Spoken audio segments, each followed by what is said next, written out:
All right, today let's learn how to create an organization. So here on the profile, I'll go to organizations. Let's click on it.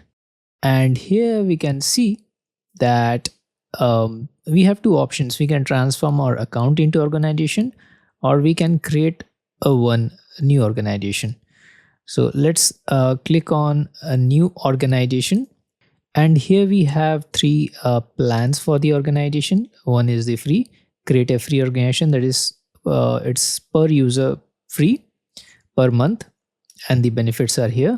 Same goes for team and enterprise. The most benefit is for the enterprise, that is 21 USD per month, per user per month.